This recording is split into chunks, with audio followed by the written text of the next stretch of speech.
While President Trump makes progress on trade in Asia, he is currently icing out America's neighbor to the north, announcing an additional 10% tariff on Canada, apparently irked by a TV ad paid for by the Canadian province of Ontario, an ad that ran on U.S. TV networks, an ad that used parts of an anti-tariff speech by former President Ronald Reagan in 1987.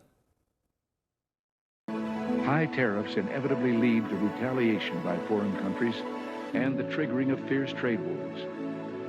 Then the worst happens. Markets shrink and collapse, businesses and industries shut down, and millions of people lose their jobs. America's jobs and growth are at stake. That TV ad ran over the weekend, including during the World Series. And joining us now is the Premier of Ontario, Doug Ford. Thank you so much for joining us, sir. So you said this morning that this was, quote, the most successful ad in the history of North America. Is the additional 10% tariff on Canadians also part of that success? Well, first of all, Jake, thanks for having me on. I start off every interviewing saying that Canadians love Americans. I love America. I love Americans. I lived there for 20 years. And that my intention was to bring this to the American people and tell them that tariffs, protectionism does not work. Ronald Reagan was a free trader. The greatest president, in my opinion, ever. And we wanted to get the message out. And did the message get out? 100%. It had 11.4 billion with a B impressions. We talk in the media, but views around the world. And again, we just want to make sure that we work side by side with our closest friends and allies. A tariff on Canada is a tax on Americans. President Trump ran on creating more jobs. We've seen 5 consecutive months, manufacturing jobs are down. We've seen inflation go up.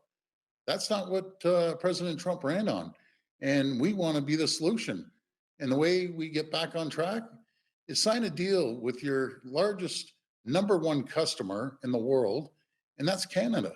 Mm-hmm. CNN's news gathering partner, CBC, reports that your anti-Trump rhetoric, your criticism of Trump, came up repeatedly during trade negotiations. Was that intentional at all, being the bad cop? Well, I've never said anything personal about President Trump. In our ad, it was very ironic that President Trump saw it and he said, yeah, that was a good ad. If I was Canada, I'd run the same ad. And then all of a sudden he wakes up in the morning, someone whispers something in his ear, and now he's not happy. But it was an ad to inform the people in the U.S. and mission accomplished. After you spoke with your Prime Minister, Mark Carney, you paused the campaign, effective today, so the trade talks could resume. Did Carney demand that you do that? No, he doesn't demand anything off me. I have a job to protect the largest economy in Canada, the engine of Canada, 16.5 million people. And that's exactly what I'm doing. I'm protecting the steel jobs, the auto jobs, the life science jobs, the manufacturing jobs. That's my duty as the Premier of Ontario. Canada's unemployment rate, as I'm sure I don't need to tell you, is now at its highest point in 9 years.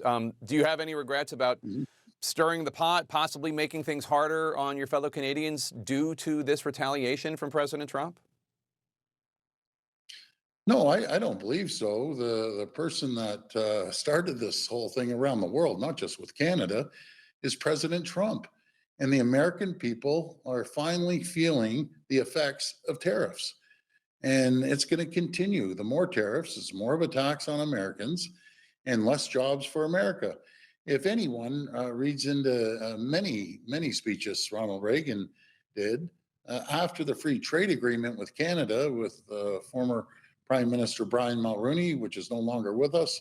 He was one of my mentors, and he created more jobs, not only in Canada, but also in the U.S. than we've ever seen. Again, protectionism does not work. We want to create more jobs in the U.S., more jobs in Canada. I believe in the AmCan Fortress, which is the American-Canadian Fortress. And let's be the wealthiest, richest, safest 2 countries in the entire world. We have so much to offer the Americans that we give them, no matter if it's our oil or uranium, or potash that keeps your agriculture sector, or nickel, high-grade nickel from Ontario. And the auto sector, they're losing billions of dollars every year now because of these tariffs. Ontario Premier Doug Ford, thank you so much for joining us. Really appreciate it, sir. Thank you. Oh, thanks so much, Jake. And God bless America. God bless Canada. Thank you.